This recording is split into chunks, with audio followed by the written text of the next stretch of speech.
ఇదిగో gold versus gold bonds. Telugu రాష్ట్రాల్లో బంగారం అనేది కేవలం పెట్టుబడి కాదు, ఒక భావోద్వేగం. ముఖ్యంగా కుమార్తె పెళ్లి, పండుగలు, శుభకార్యాలంటే ముందుగా గుర్తుకొచ్చే ఆస్తి బంగారమే. కానీ మీరు ఫిజికల్ గోల్డ్ కొంటున్నారా? అయితే ఒకసారి ఆలోచించండి.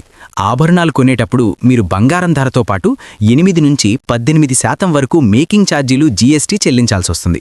ఇవన్నీ మీరు అమ్మేటప్పుడు తిరిగి రావు. అంటే కొనుగోలు చేసిన రోజు నుంచే మీకు నష్టం మొదలవుతుంది. ఇదే సమయంలో సావరిన్ గోల్డ్ బాండ్స్ లేదా డిజిటల్ గోల్డ్ మంచి ప్రత్యామ్నాయాలు.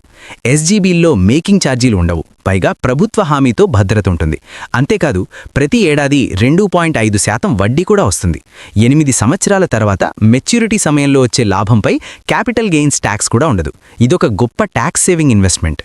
డిజిటల్ గోల్డ్లో కూడా స్టోరేజ్ టెన్షన్ లేకుండా చిన్న మొత్తాల్లో పెట్టుబడి పెట్టవచ్చు. కానీ దీర్ఘకాలికంగా చూస్తే ఎస్జీబీలు మరింత లాభదాయకం. కాబట్టి బంగారం అంటే ఆభరణాలే కాదు, తెలివిగా ఆలోచించి సరైన మార్గంలో పెట్టుబడి పెట్టడమే అసలైన ఫైనాన్షియల్ విజ్డమ్. వీడియో నచ్చితే లైక్ చేయండి. మరిన్ని వీడియోల కోసం సబ్స్క్రైబ్ చేయండి.